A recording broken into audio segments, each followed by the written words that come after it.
Vicki Goodman, and on behalf of the Friends of the Semel Institute for Neuroscience and Human Behavior, it is my pleasure to welcome you here this evening for our Open Mind presentation. We are honored to have with us this evening Ron Powers, the author of the critically acclaimed book, No One Cares About Crazy People, The Chaos and Heartbreak of Mental Illness in America.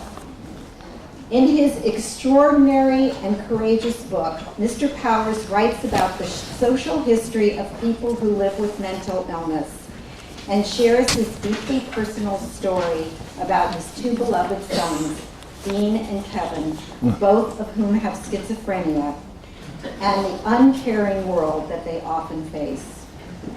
He writes with fierce hope and purpose to persuade the world to pay attention and to treat people with mental illness with the respect and empathy they deserve, rather than with fear and loathing. In No One Cares About Crazy People, Mr. Powers calls upon our country to, quote, turn its immense resources and energy and conciliatory goodwill to a final assault on mental illness. I had you pegged for a purse snatcher. Ron Powers is a Pulitzer Prize and Emmy Award-winning author and critic. He's the author of 10 books, including Dangerous Water, a biography of the boy who became Mark Twain, and the co-author of 2 books, including the #1 New York Times bestselling book, Flags of Our Fathers, that won the Colby Award and was made into a film directed by Clint Eastwood. We are honored to have Mr. Powers with us this evening. He and his wife Honoré came all the way from Castleton, Vermont to be here this evening, and we are just thrilled to have them here.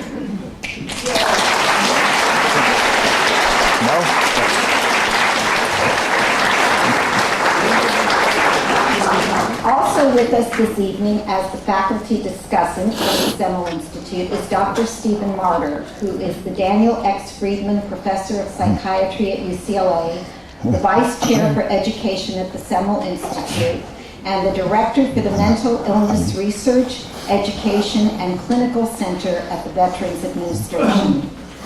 Dr. Martyr's research has focused on the drug treatment of schizophrenia and the pharmacology of antipsychotic drugs. He has authored or co-authored more than 200 journal articles and chapters based on his research. He's currently the director of the Mental Illness Research and Educational Clinical Center for the Department of Veterans Affairs and the director of the section of psychosis at the Semel Institute. Dr. Martyr has received numerous awards, including the Exemplary Psychiatrist Award from NAMI and the Stanley Dean Research Award of the American College of Psychiatry. He's listed in the best doctors in America and America's top doctors. Let's talk about your work with him. The theme of No One Cares About Crazy People really resonates with the whole purpose of our Open Mind series. To raise awareness, to reduce stigma, to let people know that asking for help is not a sign of weakness, but a sign of strength, and to change the discussion about mental health in this country. So we are so honored to have with us Ron Powers this evening to talk about these themes. Just a few words about our format for this evening. First, Mr. Powers will speak, then Dr. Martyr will speak.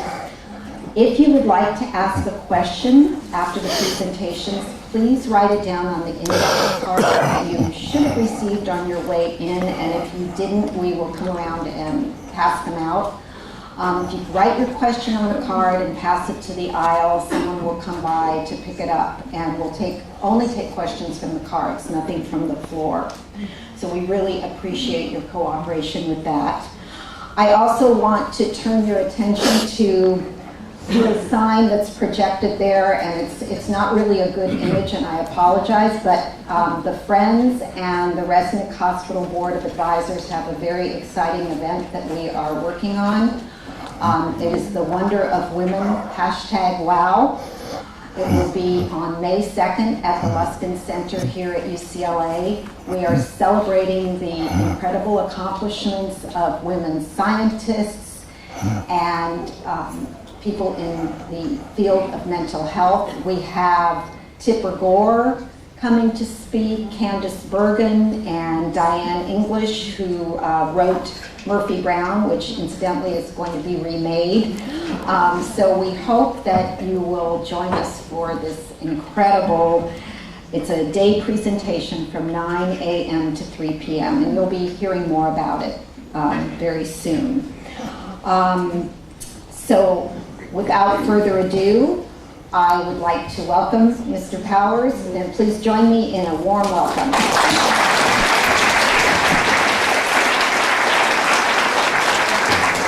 Thank you. That was thank you.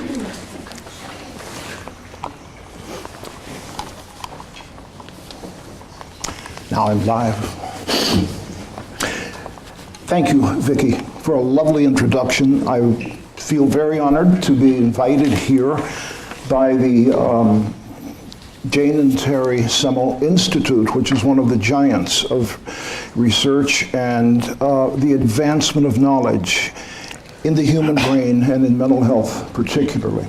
Dr. Martyr, I am honored to share a podium with you this evening. And I would like to acknowledge my wife, Honoré, who came with me.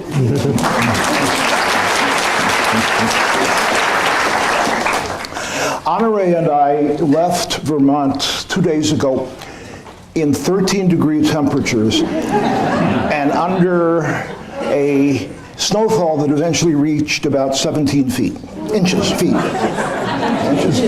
17 something, it was really deep. We got to LA where the temperature was 75 and I promptly caught a cold. So if I'm a little raspy tonight, and I will be, I ask your indulgence and my apologies. I'd like to begin my remarks tonight on the theme of mental illness by quoting some lines from Samuel Beckett. The concluding passage of his great 1976 novel, The Unnameable, the final lines of which form one of the more ringing aphorisms of 20th century literature. Beckett writes, "I don't know. Perhaps it's a dream, all a dream. That would surprise me. I'll wake in the silence and never sleep again. It will be I, or dream again. Dream of a silence, a dream silence, full of murmurs. I don't know. That's all words. Never wake, all words, there's nothing else. You must go on. That's all I know. They're going to stop. I know that well. I can feel it. They're going to abandon me. It will be the silence, a good few moments. Or will it be mine, the lasting one, that didn't last, that still lasts? It will be I. You must go on. I can't go on. You must go on. I'll go on. You must say words as long as there are any, until they find me, until they say me. Strange pain, strange sin. You must go on. Perhaps it's done already. Perhaps they have said me already. Perhaps they have carried me to the threshold of my story, before the door that opens on my story. That would surprise me if it opens.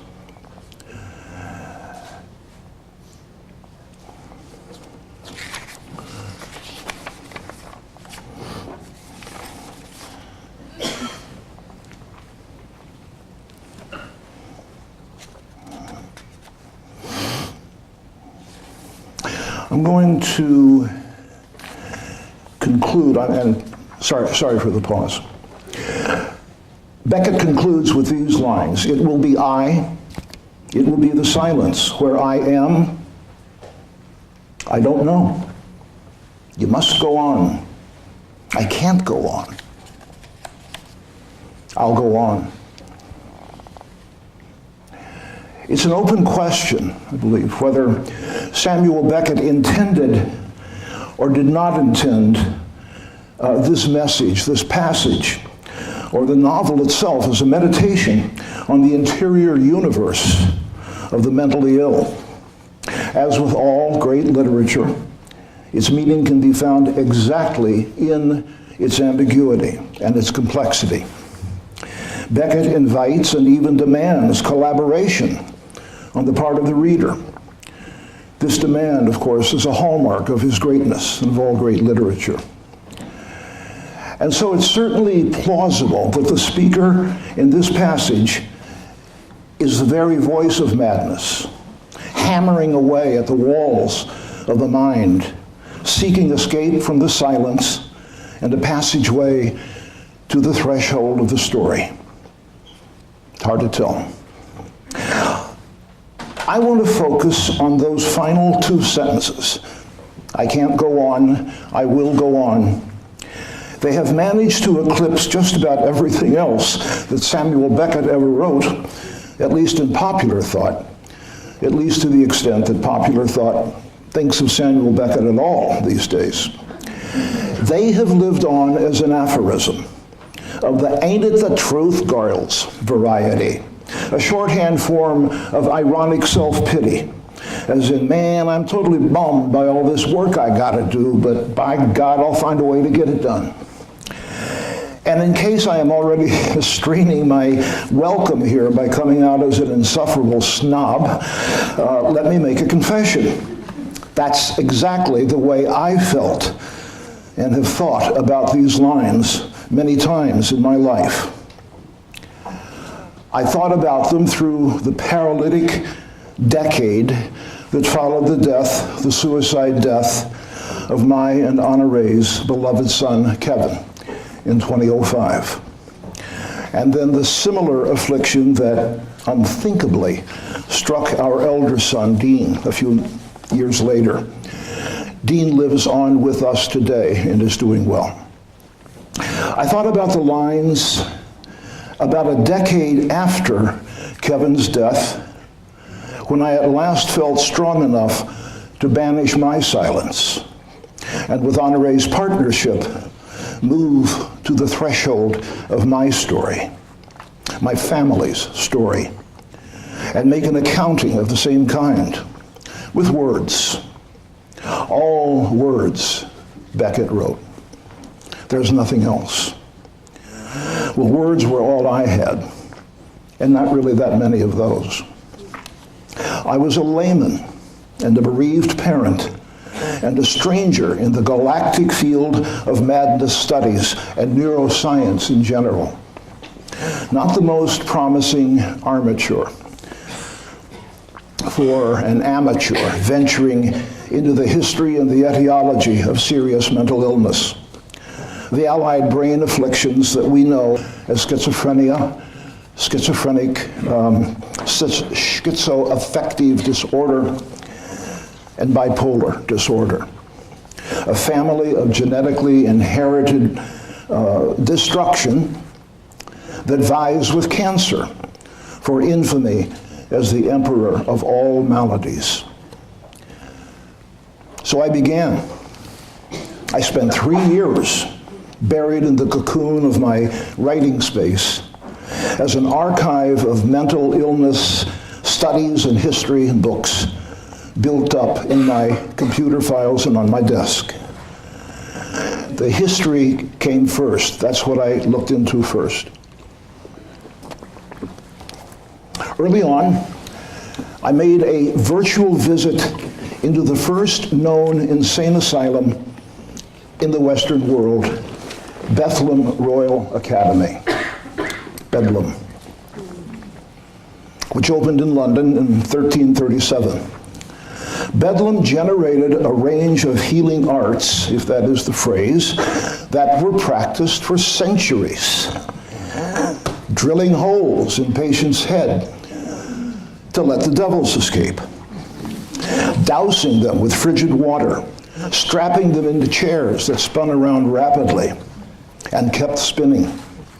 Starving them, making them sleep in their filth, beating them with rods. That's the origin of the term beating the devil out of someone. Bedlam introduced medications, if that is the word, introduced them through the Western world. Opium, morphine, murky tonics, laxatives.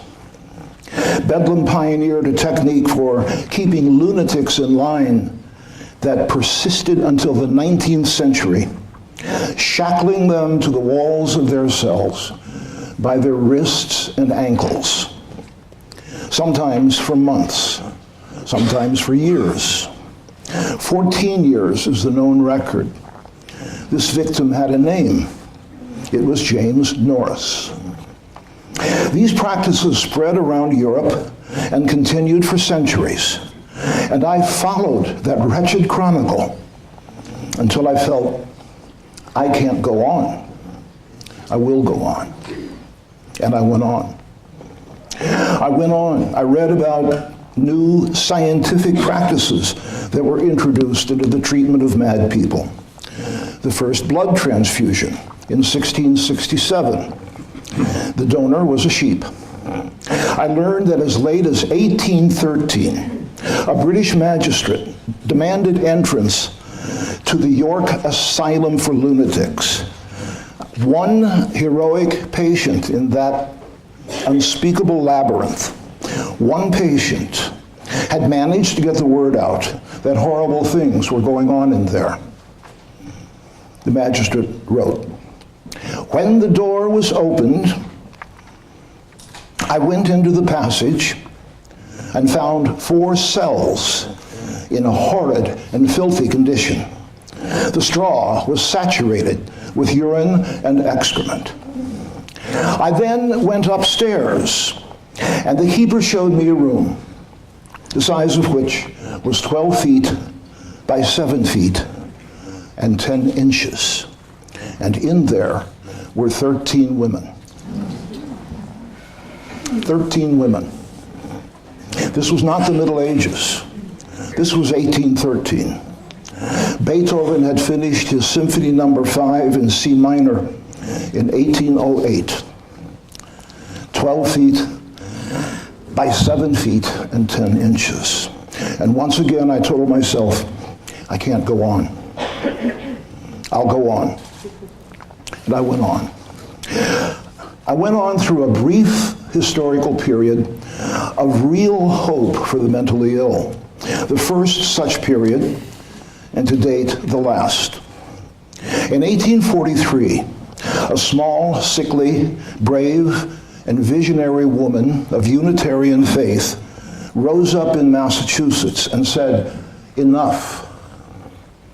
This was Dorothea Dix, who had spent 18 months visiting jails and asylums in Massachusetts and was shocked by the human wastage that she found.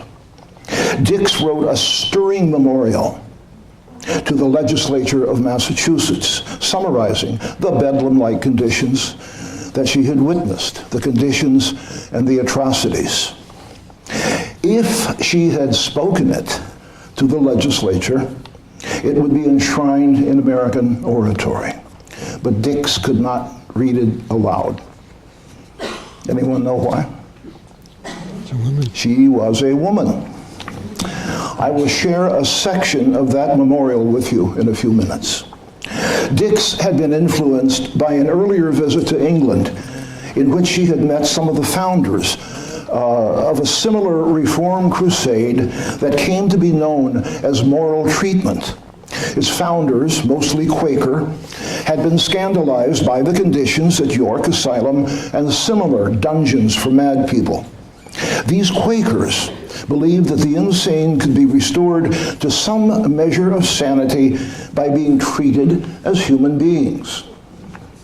This meant being housed in elegant asylums that resembled country estates, surrounded by floral gardens and spacious trees, where the high windows allowed sunlight to spill in, where meals were nourishing and tasty, staffed not by sadists, but by people selected for their humanity and decency.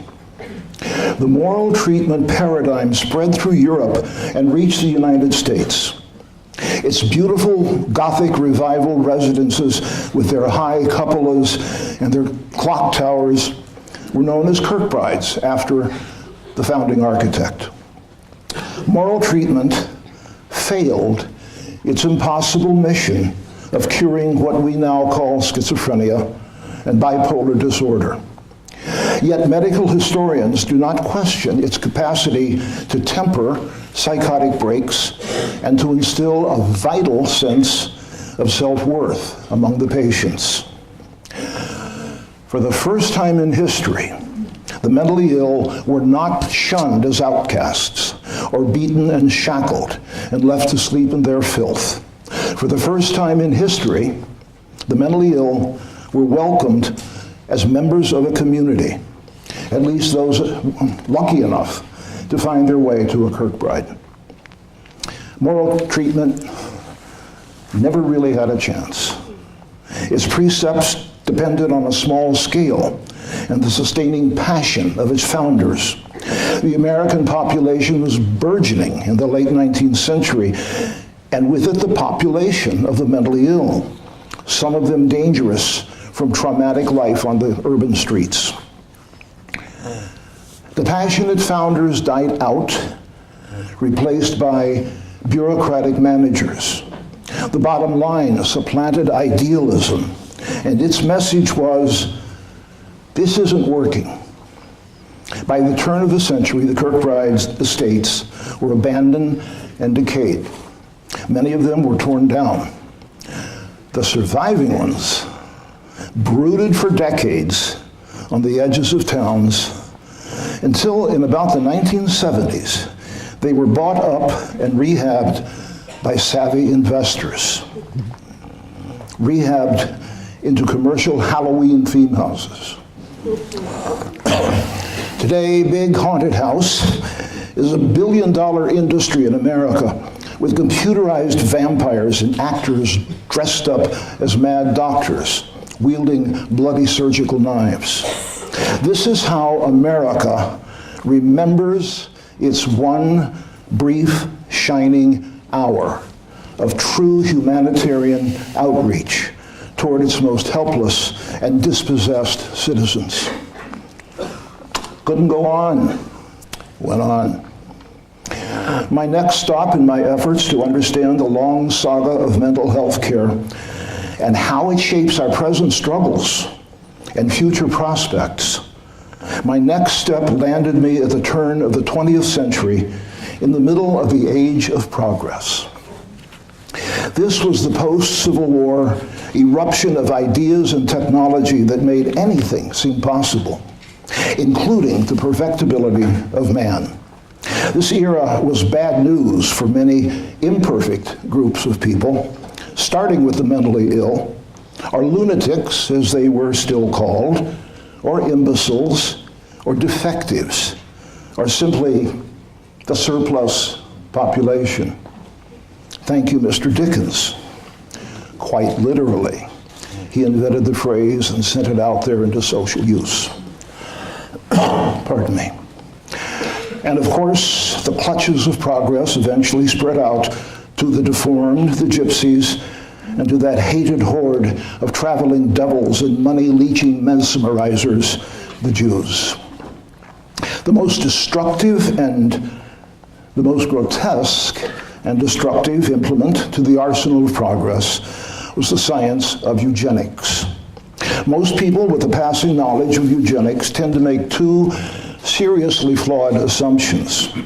One, that it was the brainchild of evil Nazi scientists, and two, that it has been universally outlawed. erased from the agenda of civilization. Wrong and wrong. Eugenics sprang up amid the educated classes of Great Britain in the 1870s, a perverse retooling of one of history's most transformational concepts.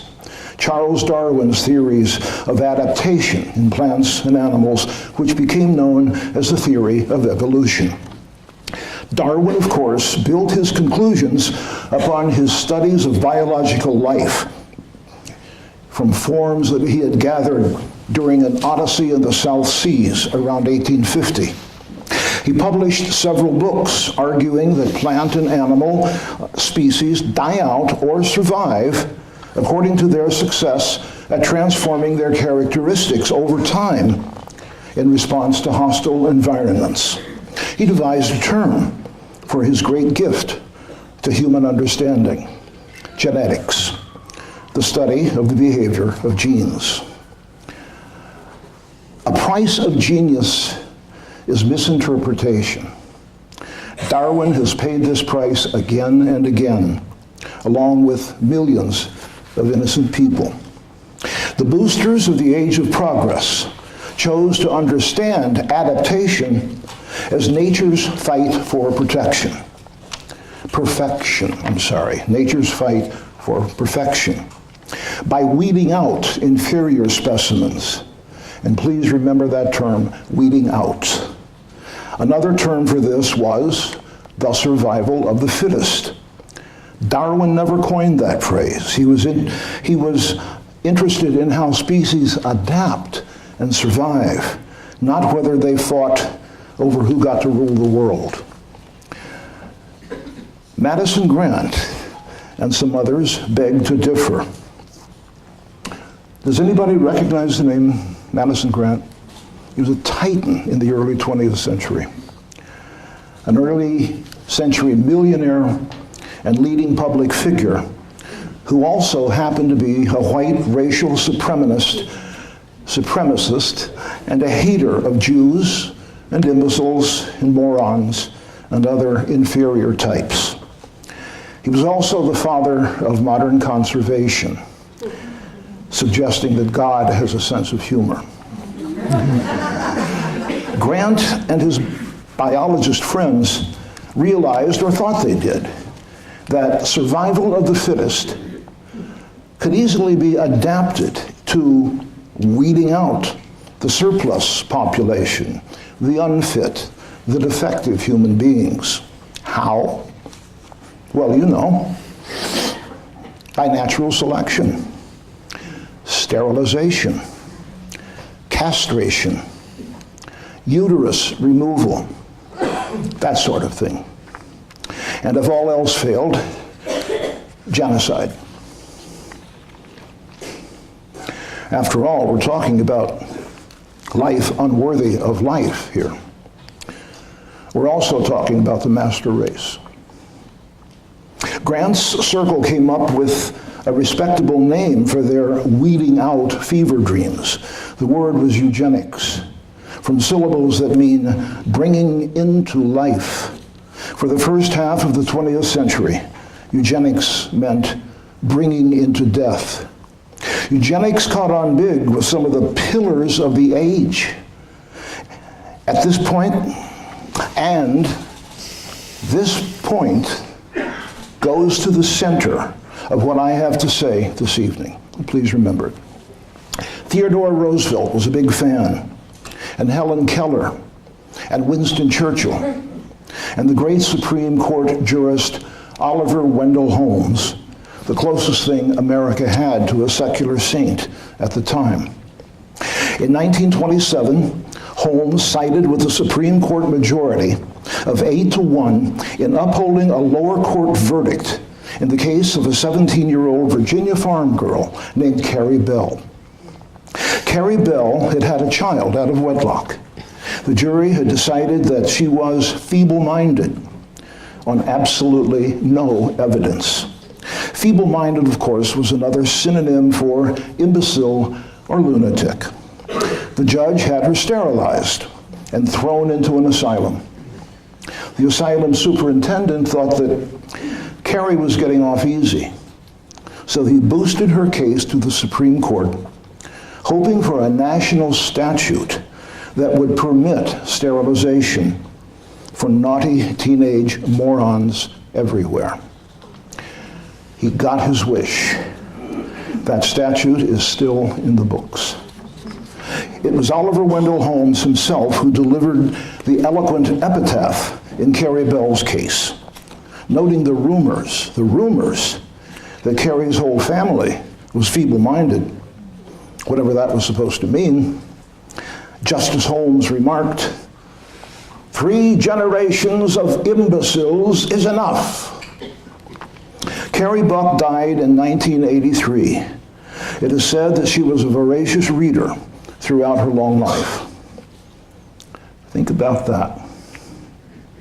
And think about what it reveals regarding the limitations of human intelligence, even high intelligence, in overcoming ignorance and primal fear in the matter of mental illness. Think about it because it defines time present. Think about, I can't go on, I'll go on. But let's get back to Marvin Bell. Bell's theories took root in the curricula at Harvard, Princeton, Yale, and Stanford. Genetics research was funded by the Rockefeller Foundation and the Carnegie Institution. And they made their way to the Weimar Republic, where a rising political force named Adolf Hitler absorbed them. Mad people were the first casualties of Hitler's quest to establish the master race. His Nazi doctors sterilized 360,000 mentally ill people by 1939.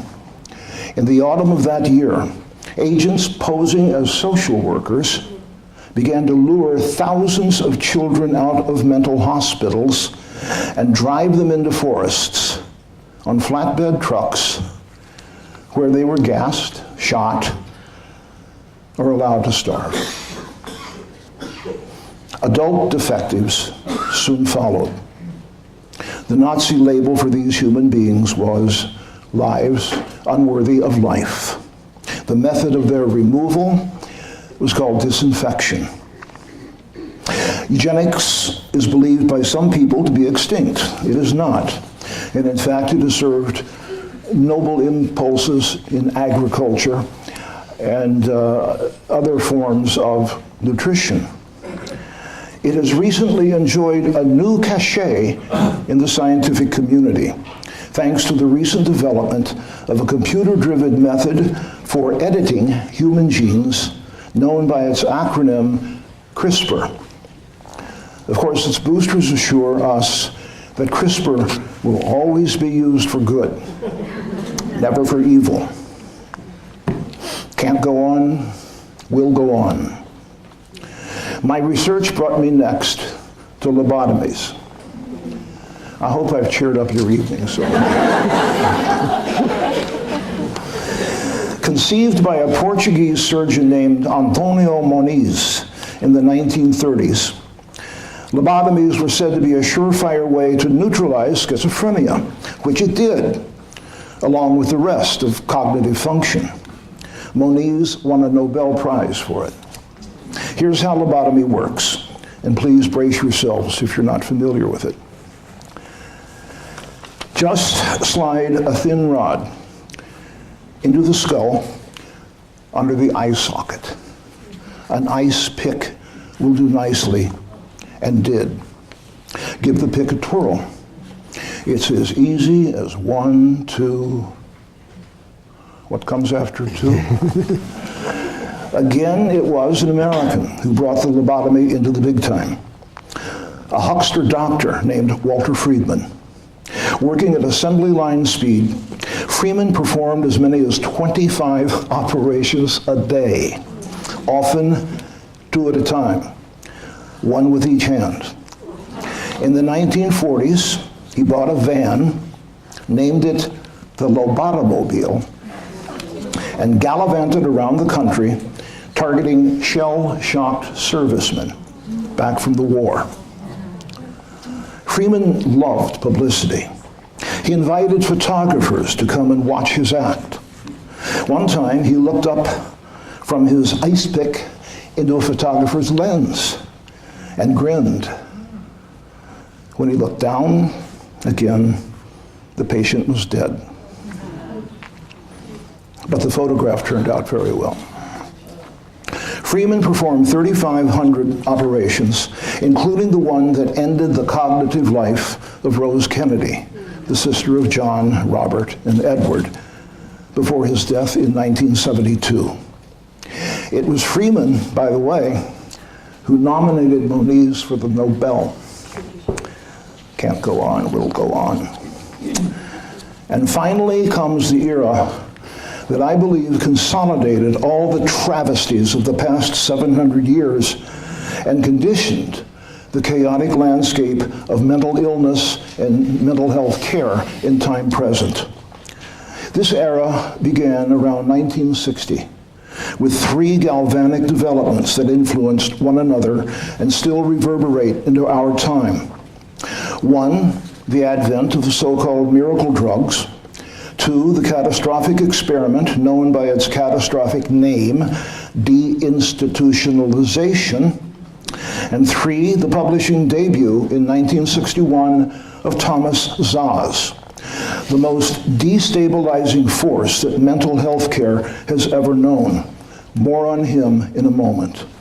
So miracle drugs, antipsychotics, starting with Thorazine in 1954. Thorazine began as a search for a cure for sinuses. It was supposed to be an antihistamine, but it demonstrated the propensity to calm people down. So it was packaged as an antipsychotic, a miracle drug, and it was grabbed up and devoured by millions of people who thought it was a cure for mental illness. It wasn't a cure, although you might not pick that up from the marketing, which also hinted that it could cure cancer and hiccups. Thorazine was at best a stabilizer of symptoms, like the torrent of imitators that followed. Haldol, clozapine, and others, more and more brands, enough pills to pave the road to hell with good intentions, or not so good intentions. Deceptive advertising, lax regulation, the bribing of doctors to downplay side effects, the rise of big pharma and lawsuits, the Justice Department lawsuits against fraud. In May of 2012, the firm GlaxoSmithKline agreed to pay criminal penalties for illegal promotion of certain drugs, including the antidepressant Paxil. Its use increased suicide in adolescents and births to autistic children among women. The penalties, $3 billion. The cost of doing business gives you an index into how big pharmacy is. Now I want to make an obvious clarification here while I can still talk. Antipsychotics are not categorically harmful. The best of them are indispensable when properly prescribed to stabilizing the symptoms of brain diseases such as schizophrenia. I speak from research and experience. Our sons, as I've mentioned, were both afflicted with schizophrenia. Kevin, our younger, survived for 3 years until his diseased brain told him that he no longer needed his medications. This is called anosognosia, false illumination. He went off them and hanged himself in our basement in Vermont a week before his 21st birthday. Dean, our elder son, was also stricken a few years later, and after some frightening psychotic breaks and 1 or 2 possibly haphazard suicide attempts, he agreed to a regimen of Haldol, injected monthly by a clinician. The injections sharply reduced the factor of volition. He had to drive to a clinic and submit to the injection, and he was willing to do this because he hated hospitals. Had it been a matter of trusting him to keep his word and take the oral medications, it might not have turned out so well. It didn't with Kevin. Dean has stabilized, and he's living on with us now at age 36. Many thousands, like Dean, have been rescued by antipsychotic medications correctly prescribed and administered. This does not nullify the harm wrought by greed and recklessness on the part of Big Pharma. In the words of a former marketing manager and now a medical researcher, much of what the drug industry does fulfills the criteria for organized crime in U.S. law. It was partly this flawed promise of miracle drugs that led to deinstitutionalization. And if I never have to say or see that word again, I will be very happy. This was the massive emptying out of large American state psychiatric hospitals under a bill signed into law by President Kennedy on Halloween Day, 1963. It was the last bill he ever signed. The plan was to relocate these released mental patients, some 560,000 of them over several years, into about 650 small community care centers around the country, some of the echoes of moral treatment. If any of them got out of hand, these released patients, there was always Thorazine to fall back on. Only half that number got relocated. The Vietnam War escalated and sapped the country's treasury. The remaining mad people were abandoned, most of them, left to roam the streets unmedicated and unsupervised. This was the dawn of the social scourge we now call homelessness. And as these dispossessed people turned to petty crime to survive, they were thrown into the psychiatric facility known as jail, the dawn of the criminalization of mental illness. I believe that the mentally ill inmate population in jails now exceeds that of criminals. In 1960, a prophet materialized into the world, bearing tidings of great joy. His name was Thomas Szasz. He was a Hungarian emigre and a psychiatrist who believed that there was no need for psychiatrists because there was no such thing as mental illness. He said so in his 1960 debut book titled The Myth of Mental Illness. The book was a sensation, and so Szasz said it again and again and again through 35 bombastic books and countless speeches and papers until he died just a little less than 6 years ago at age 92. The cause of his death was a suicide. Thomas Szasz was a wicked, brilliant phrasemaker and a ruthless polemicist, and his books tore down the structure of mainstream thought about insanity. Psychiatry, just then reaching a peak of prestige after decades of being ridiculed and lampooned as a quack science, was blindsided. Clients no longer wanted talk therapy, they wanted prescriptions.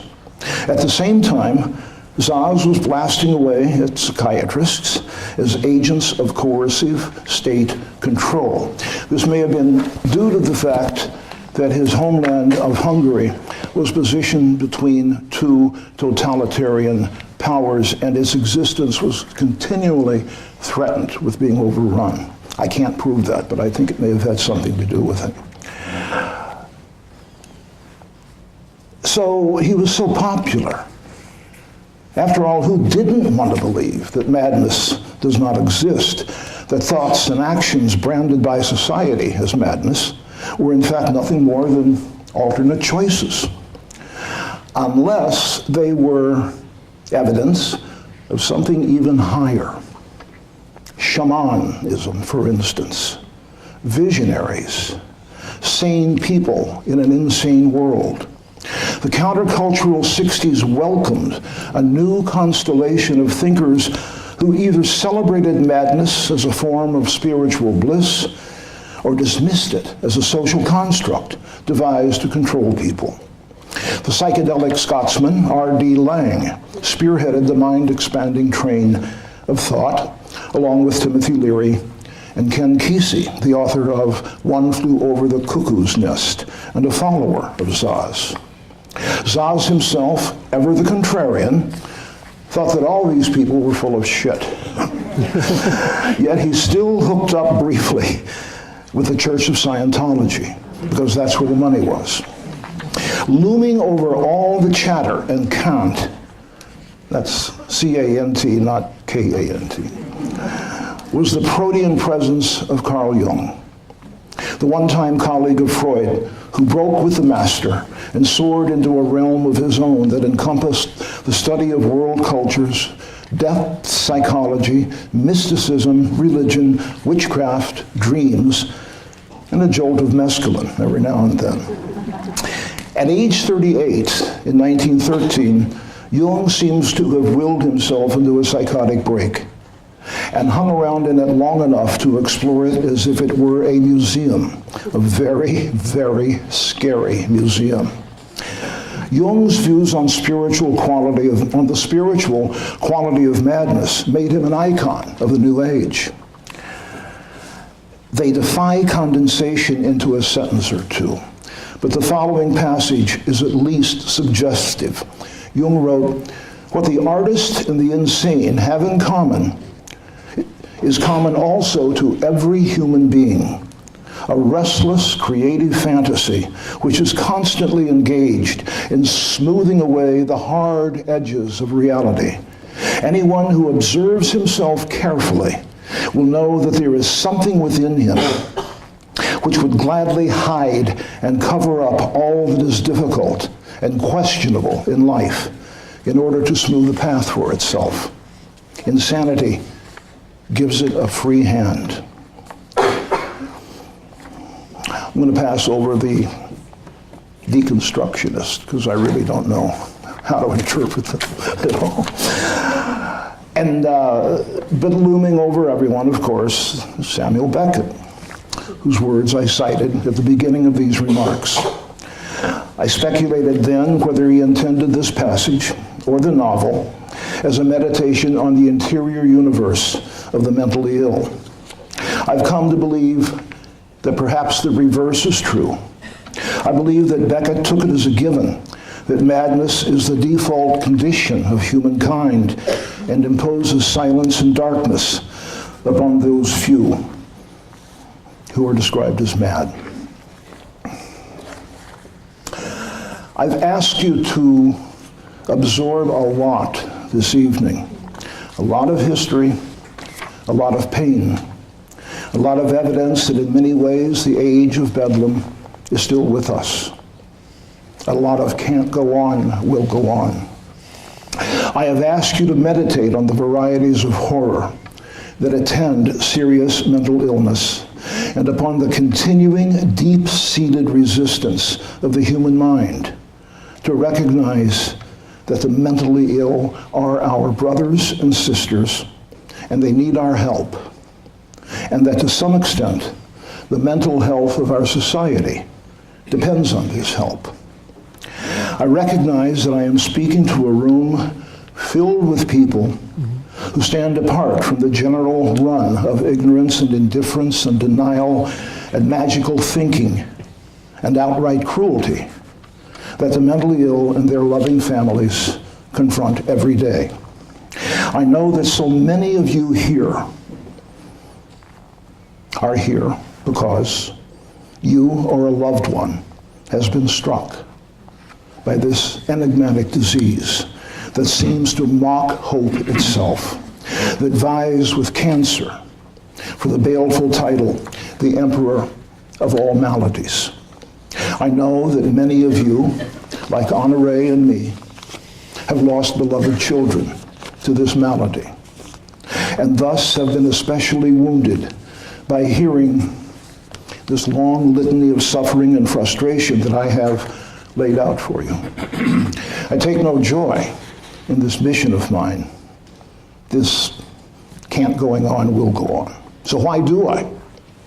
I do it because, in Samuel Beckett's words, in the silence, you don't know. And I want to know. And I want you to know. And in the silence, stigma festers. In the silence, hope atrophies. That kind of silence I cannot abide. In 1984, the year our son Kevin was born, something happened that should have ended the centuries of confusion that I've been telling you about. In 1984, a team of neurosurgeons in Britain, using the then new computer scanning device known as the magnetic resonance imaging, MRI, produced visual evidence that schizophrenia is in fact a physical disease of the brain, genetically inherited, a rare clustering of flawed genes that produces structural abnormalities, disconnections in the pathways that carry the vital brain chemicals, such as dopamine and serotonin. Since 1984, scientists have been able to look directly at the flawed wiring that produces schizophrenia. This does not mean that care or cure is imminent. With 86 billion neurons in each brain, the odds favoring a cure remain unimaginably long. So what does it mean? It means that schizophrenia is real, a physical entity, not a theory anymore, not a metaphor. Not a manifestation of depression or anger or bad character. Real. And what should that discovery have meant? I think it should have meant a revolution in social policy. No more throwing mad people into jails because they were contrary, where they are separated from medication and often thrown into the hell, the unconstitutional and inhumane hell of solitary confinement, which should be abolished tomorrow. Because the chronically mad cannot comprehend their thoughts or control their actions. This is what that discovery should have signaled and certified. It should have meant mandatory education for anyone who holds a job or seeks a job that bears upon the mentally ill. Congressmen, governors, judges, police officers, educators. In fact, I think it would be a good idea for the nature of mental illness to be taught in public schools. But none of this has happened. Nothing really changed.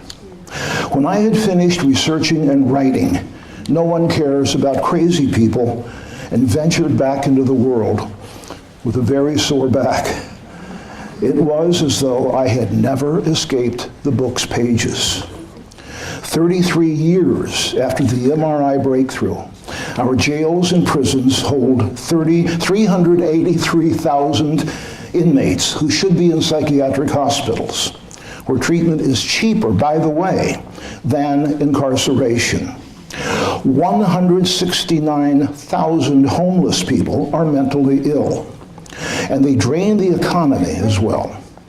Limits on involuntary treatment and hospitalization continue to barricade people in psychosis from desperately needed drugs.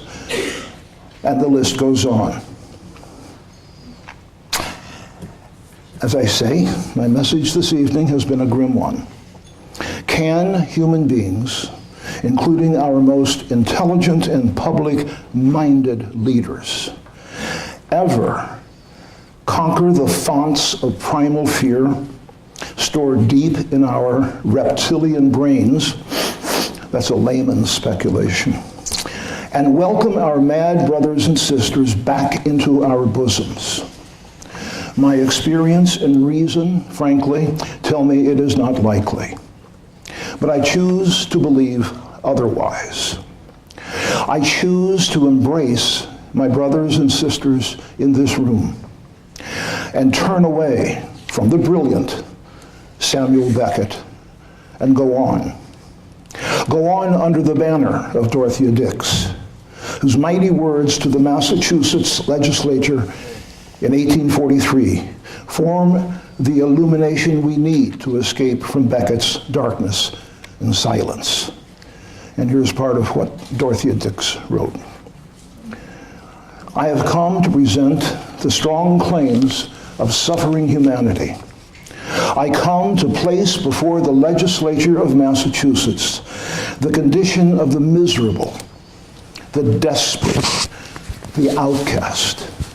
I come as the advocate of the helpless, forgotten, insane men and women, confined in cages, in closets, cellars, stalls, pens.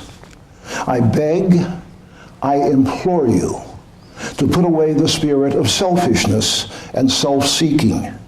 Forget, I beg you, the earthly and the perishable, the thought without mercy. Gentlemen, I commit you to a sacred cause. Let us reconnect ourselves to that sacred cause. Let us go on. Thank you. Oh, that was amazing. So we're going to walk up to the stage now. You think that'll work better? Okay.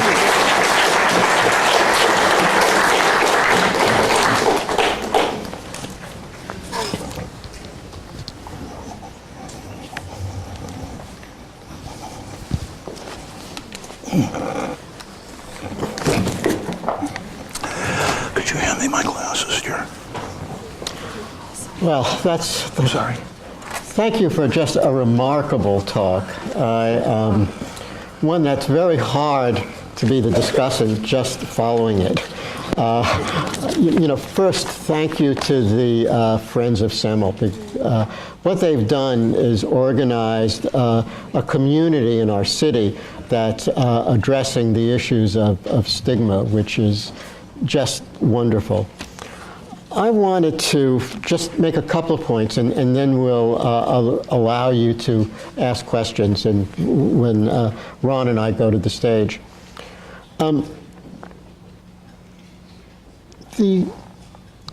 Ron raises the issue about why have people with severe mental illness, particularly psychotic mental illness, been so abused and neglected over the years. And this is something that I've thought about many times, and it affects not just the people with the illnesses, but their families. And I think there's a property among people that if we can't understand something, we want to kind of pretend it isn't there. There are many people who come out and talk about their depression and their anxiety, and those are experiences that all of us can relate to. But the experience of a psychotic person, someone who's misinterpreting things around them, somebody who's misinterpreting thoughts as sounds, and they're experiencing hallucinations, I think many of us briefly have those experiences, but our minds kind of suppress them. And what's the result? The result is that for people, when they talk about depression, and they're met with empathy and understanding. When people talk about their psychotic experiences, or the experiences of their child who's hearing voices or feeling suspicious, those people don't experience the healing power of empathy. And how to address that? Well, I think one way to address it is to have people who've seen the illness and seen it up close and loved people who have the illness to write about it and expose it to the world just the way this family did. I recommend the book. It's scholarly, as you've heard from Ron's talk. It takes the breadth of history of how we got to the place that we are, and it outlines it. But it also shows how a healthy family full of love has to deal with this, very debilitating and frightening illness. I think the other thing that needs to be done is we need to change the face of schizophrenia and psychosis in our communities. When people think about this illness, when it's presented to them, and if they haven't experienced up close with someone they care about, they think of dangerous people, they think of people on the street who are yelling and shouting. Those are a small minority of people who have the illness. Most of them are struggling people who we can relate to, and I think we need to change the picture so that those are the individuals that we think about. I want to add a couple of things to the litany of abuse that Ron didn't mention, and I don't think you mentioned in your book. One of them is the fact that the way we treat many of these patients is limited by what is paid for. One of the tragedies of the illness is that people are, there's inadequate coverage of these people. My belief about antipsychotic drugs is that they're not the treatment of the illness, but they set the stage so that people can be treated. There's a long history that people who are unmedicated, they don't respond to psychotherapy and rehabilitation. They need to have hallucinations and other experiences reduced, and then treatment can begin. So there's this illusion that antipsychotic drugs in schizophrenia, and I guess similar drugs in bipolar illness, are the treatment. They're not. They're the things that start treatment, but all we pay for is, the only thing you get paid for these days, it seems, is that basic treatment, when we know that psychotherapy, psychosocial treatments, rehabilitation can have patients with the illness return to work, return to school, and to live their lives. I want to talk about one more thing before we go up for the questions, and that is, for those of us who treat schizophrenia, and I know that the powers experience this, how do you deal with this dilemma that doctors don't have with other illnesses? That is, you're treating the patient for something that the patient doesn't acknowledge. It's so frustrating, when people get treated for rheumatoid arthritis and cancer or diabetes. There's an understanding between the clinician and the patient and the family that they're all together in wanting treatment, but the horrible burden of treating schizophrenia too often is that you have to treat the patient where the patient isn't a willing acceptor of the treatment. This is something that those several people I know are actually in the clinic that I run, that the thing that we aim for is the idea of a person with psychosis taking ownership of their illness. And there are a number of ways to do that, and I could talk about those at length, and I won't. But there are a couple of things. One is to involve families, because families in the treatment of schizophrenia are a key element. They should be brought into treatment early. They should be involved in the process. They should understand what's happening. And Second, people with the illness have to, at some point, accept the fact that it's not their parents who are treating them, it's not the doctor who is treating them. They have to take ownership of that illness. And there are ways to do that by explaining the science, by explaining what happens. If treatment fails, if they stop their medication and they get worse, that has to be a learning experience that's shared by everyone so that the next time that doesn't happen again. So I do think I don't think we should start off with depressing because, well, I mean, Ron's talk was, it was, there's a sadness that overlays it that you can't get away from. But the fact is that, as they saw with their son Dean, there are effective treatments, and that having the patient accept that and the family involved with it can make all of the difference. So, again, thank you for a wonderful talk, and we'll go up to the stage and take questions. Okay. So what did you say my talk wasn't? Well, I'm kidding. okay. Questions? Yeah, I don't know if you wanted to respond to anything that I said, or before we go on to the questions. Likewise. Okay. Okay.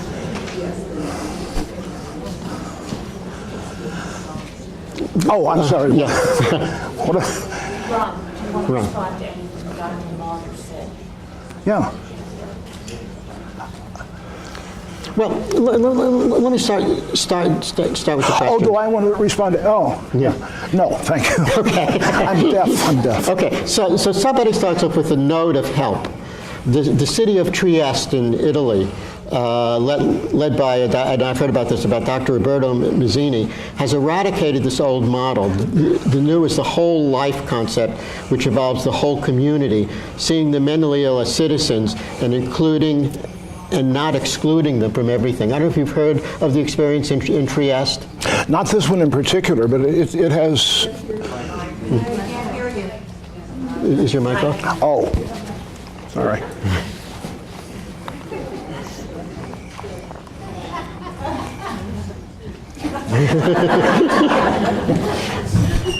Okay. Okay. I know. I haven't heard of the Trieste program, but I've heard, one of the hopeful phenomena of the late 20th and early 21st centuries that I really didn't have time to work into my talk because I was busy being pessimistic, is a kind of efflorescence of neo-moral treatment centers around the country. They can be sponsored by NAMI or community groups or religious groups, but the paradigm is committed and trained people who oversee a small group of patients, give them functions, make sure that they stay on their medications, and provide what we're all crying for, an alternative. I mean, the big old state hospitals probably were atrocious, but what they needed was revamping, not being emptied out. So I think that there is evidence that hopeful things are happening. In Vermont, we have a house that an organization you probably heard of, Spring Lake Ranch. Mm-hmm. It's a therapeutic working community on a hillside south of Burlington, and it gives people a sense of function, which is really important to anybody. So, someone's asking, how can we communicate with our son's delusions without denying his truth? I wish Anna Ray were here. She is brilliant in the stewardship of Dean. I love my son. We're close. I have the male tendency, perhaps, to not always take Dean on his own terms. I've learned to do it through the years. But I think our working answer is to give Dean as much volition and as much reinforcement as we can, hopefully within the boundaries of his own self-protection. I really can't add much to that, but respect is a word that you use. I mean, you have to respect what your son or daughter is telling you, and then you have to admit that you don't see it the same way, and ask them to consider that. Our son has been recovering now for about 5 years, and now he is able to talk about himself as having schizophrenia, and he's able to talk about delusions and understand that they were delusions, but once in a while he will lapse back into something along those lines. The communication is so important. Being there when your son or daughter wants to talk to you about it, you don't want to ignore it. You want to engage them. You want to talk to them about it, even though that's not always easy. Right. So my son, one of the ways he copes with his illness is pacing. And he paces around a large central fireplace. And I'm retired now, but I'm working on some research, and I sit at the dining room table, and he will go walk around, and then suddenly he'll pop up and say something. And then we'll talk about it. It will be his, To be endlessly there and available. Yes. And I think I think schizophrenics tend to become isolated without family, without other people who understand, and that's devastating. I mean, that's only going to, as Ron said, it's only going to worsen their illness. Right. What I would emphasize is that there's a healing power of listening, and yet, from the standpoint of the listener, sometimes listening to these just crazy things is difficult and painful, and yet I believe that people with schizophrenia, like everyone with mental illness, they really want to be understood. That's true. I read a wonderful book about 40 years ago. It was called the Schizophrenia and the Need-Fear Dilemma. And the dilemma was that psychotic people who are suspicious were frightened of people and didn't want to talk about what was on their mind. And yet they had the same need for human contact and empathy that other people have. So, what I usually, encourage parents to do is not to dismiss what their children say. I don't have a strategy about exactly the, do you say, well, that's what you believe, but I don't, or things like that. That always strikes me as very hard to navigate. But I think wanting to understand what you're experiencing now and what you're feeling is probably more healing than getting into an argument about what reality is. Absolutely. Yeah. I agree. Someone's asking about the nature of the onset of your son's, I guess of both of your son's illnesses. Did you want to sort of describe what you first saw? Yes, they were different. Kevin, the younger sibling, was afflicted, or he started showing symptoms of being afflicted. Possibly in his senior year. He was a gifted guitarist, and he had a wonderful 3-year education at Interlochen. So he was a long way from us, 900 miles. We weren't able to observe him day to day. There were some clues In fact, second guessing your actions is one of the great curses of being a parent. But since we weren't able to really monitor his behavior day to day, we were jolted into reality during Kevin's first year at the Berkeley School of Music, when he called us at 4 o'clock in the morning to say that he'd been selected to go on a tour of Russia. We said, gee, Kevin, that's great. He was so good, we felt he could do anything, but it dawned on us gradually that something was wrong. That was the first, and our education escalated after that. It may have already been too late for the kind of early intervention that can sometimes arrest the plunge into the pits of, let's say, schizoaffective disorder. With Dean, it was equally hard to believe that it was happening again. Dean had an adolescent truculence. You know, he could go from 0 to argument in about 1.5 seconds. And so this is a delightful human being, and he's charming and wonderful, but that he was an adolescent, and so that may have masked some of the neurological signs. But again, when we got it, that Dean was on the spectrum, we gave him all the support. Dean was a lot more reluctant. He was more rebellious toward doctors and hospital visits. Kevin was amiable and cool and accommodating and hid his pills. Dean just didn't want to take them. So I don't know whether I've answered that, but I guess the message I'd convey is that two fairly well-educated people were simply unprepared. But the cruelty of schizophrenia particularly, and maybe bipolar, the doctor could speak to that, both of our children were perfectly normal, and Kevin was the much easier going of our children.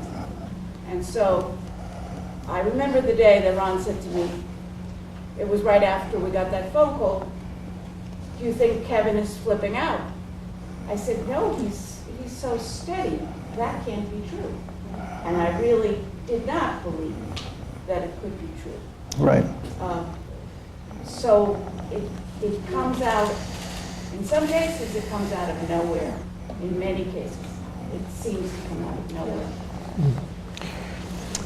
So here's a question. I don't know if in your research you found this.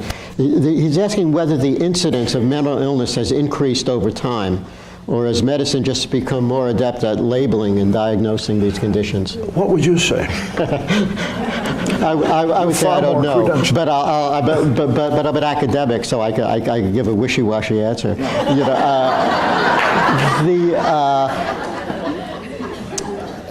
You know, the prevalence of schizophrenia has been relatively uniform throughout the world. I mean, in any society you can name, it turns out to be the same. If, you know, you see different measurements from 0.3%, I think if you define it very narrowly, to 1%, which I think is probably closer to reality if you look at it a little bit more broadly. 3.3 crops up quite a bit lately. Yeah, maybe that includes bipolarity. I think that probably includes all of the psychotic mental illnesses and not just schizophrenia. But I don't think it's been changing. There's if there, you wonder, there has been one of the things that seems to be associated with the onset of schizophrenia is people who migrate, people who, Afro-Caribbeans who migrated to London seem to be at a higher, so you wonder whether or not this huge migration out of the Middle East will lead to a larger proportion of people. But that's sort of statistical, and I don't know whether it will have a very large impact. But I think the usual acceptance is that that the illness has been there. the prevalence of it has been relatively uniform, and I don't see any reason to think that it's changed.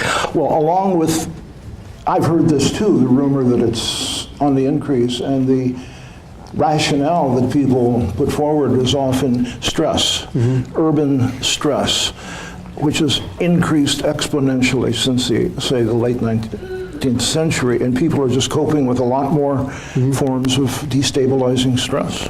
Right. And in fact, one of the consistent findings is that the course of schizophrenia is less severe in more rural countries, and that urbanization, I don't think that's associated with the likelihood of developing the illness, but the severity of it. And I think it's understandable that people, who have problems in communication and tend to misinterpret things would find it much harder to live in a urban environment. My understanding is that this flawed combination of 100, 200 genes must be present as a precondition for developing schizophrenia under any circumstances. And some people live with this perfect cocktail without it becoming psychotic, without even knowing it. But the bad genes have to be there, don't they? Would you say? Well, it's, most people who develop schizophrenia, you can't point to a relative that had it before. Sometimes you can, and in your family was obviously that there was some kind of genetic loading. But I think the usual thinking is that it's multiple genes that contribute to the illness, and that you just get to a certain unfortunate combination of genes, and together they lead to the illness, and that there are also environmental factors, but the environmental factors are probably related to fetal development and things like that, and not to things that happen after the child is born. Or the pruning period in adolescence. Well, that's probably, Ron writes in the book about this very interesting finding, which I think is substantiated, that the brain, actually our number of synaptic connections sort of decreases in adolescence, but it decreases more rapidly in people who develop the illness.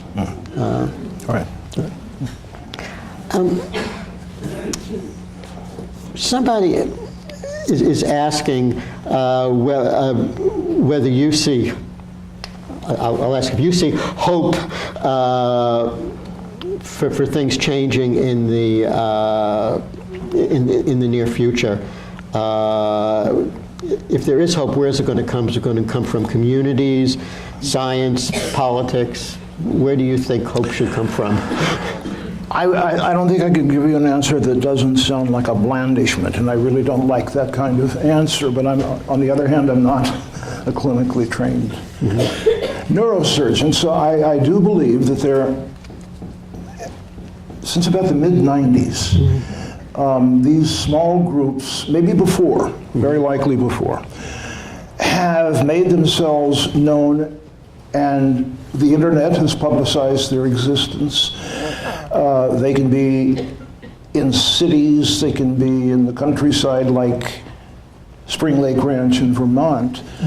But I think to the extent that it all depends on the commitment, the passion, and the level of competence among the people who run these. They're not lucrative. You don't get rich running a center like this. But I think that if there is hope in an otherwise dark world, I would place my hope in the existence of the small care center. But we also have to deal with the fact that these centers are all good, but the hand of the criminal justice system, of uninformed and uneducated police departments, of judges who have not done their homework about this disease, is still funneling lots of young men and women into a jail system that will only, in a way, and for many of them, it's a slow death. This is a policy change, or a series of changes that we really have to make.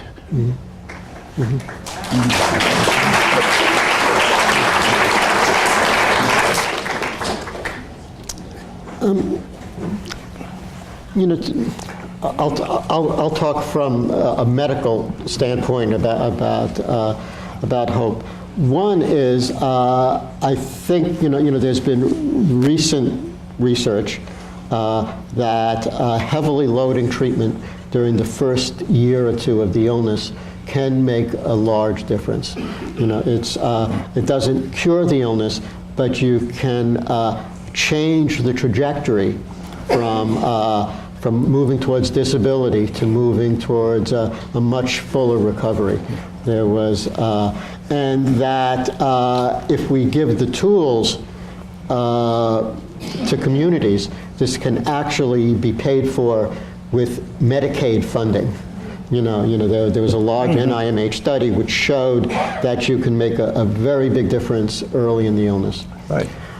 I think the other hope, and the thing that I think is possible, is the idea of disease modification by things that happen early on. There are, we already know that there are brain processes that are going on during childhood or early adolescence that seem to lead to the illness. There are markers of inflammation in the brain, that the idea that correcting these at an early stage by identifying people who have them is the hope of actually disease prevention, or at least severely modifying the disease. So I think there's hope. I think it'll happen. I just want it to happen in my lifetime, right. so I can deliver those treatments. Somebody mentions that you did, I don't know if you're familiar with the work of Frida Fromm-Reichmann, who had, she was a psychoanalyst at Chestnut Lodge. Would you say the name again, please? Frida Fromm-Reichmann. Okay. She was a psychoanalyst who had a very holistic, moral, very psychodynamic, and at Chestnut Lodge, like I Never Promised You a Rose Garden. I think that book was written with the idea of a psychoanalyst like her. Well, I'll comment on it. I think that a lot of people with schizophrenia who can find someone who can understand them, and it could be a psychoanalyst, it could be someone else. It doesn't have to be that can make the difference, because Ellen Sachs, who's actually spoken here, she had a Kleinian analysis, which seemed like it would actually drive you into greater madness than anything else. But what she learned is that having somebody who wasn't afraid of all of the frightening thoughts she was having really helped her. So I could certainly see a role for that. It's, that would be a treatment available for a very small proportion of people, and but I think the principle of understanding people is nevertheless there. A pet can fulfill some of this. I mean, pets don't understand, but they look like they do. Right, okay.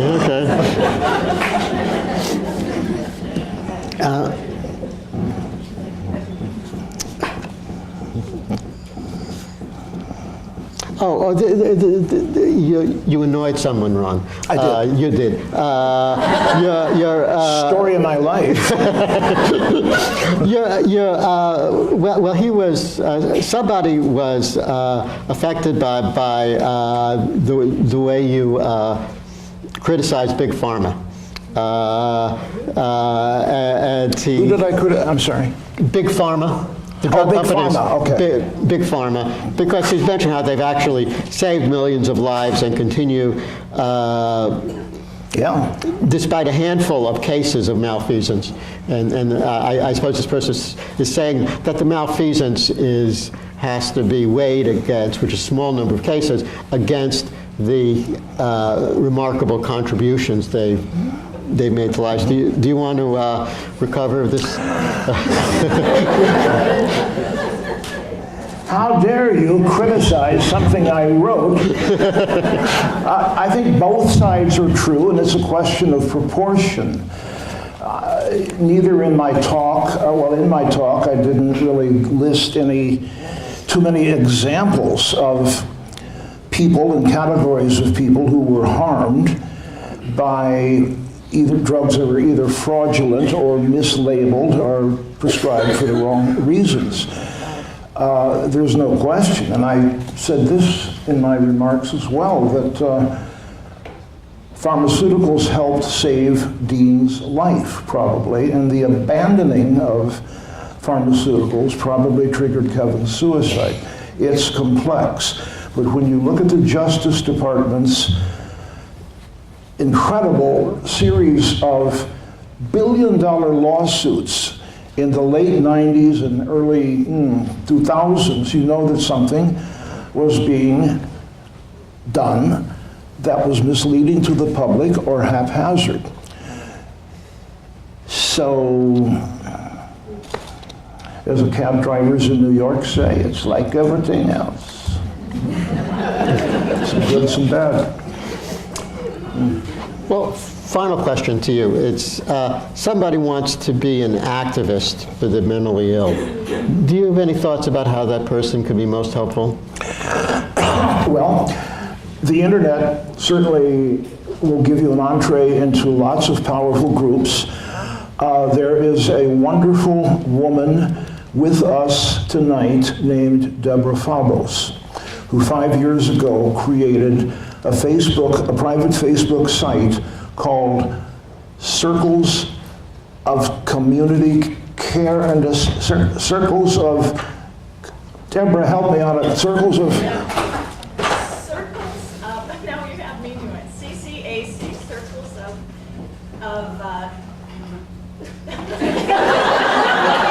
CCAC, it's a secret group, so. the initials are CCAC, I remember that much, and Oh, I've got it now, Circle of Comfort and Assistance Community. thank you, Deborah. Thank you very much. It's a wonderful contribution to this sub-universe of the mentally ill. It really is. It allows people to break their silence, and I have to tell you that 95% or more, in my rough guess, of the people who contribute are mothers. And that alone probably tells a lot about the way the genders differentiate in terms of responsibility and engagement. I'm not sure about that. Maybe you have some. Well, I think engaging in societies that exist. Friends of Semmel, the Brain and Behavior Research Foundation, NAMI. Those organizations really are very effective. Well, anyway, Ron, thanks so much for coming here. It's been a great pleasure.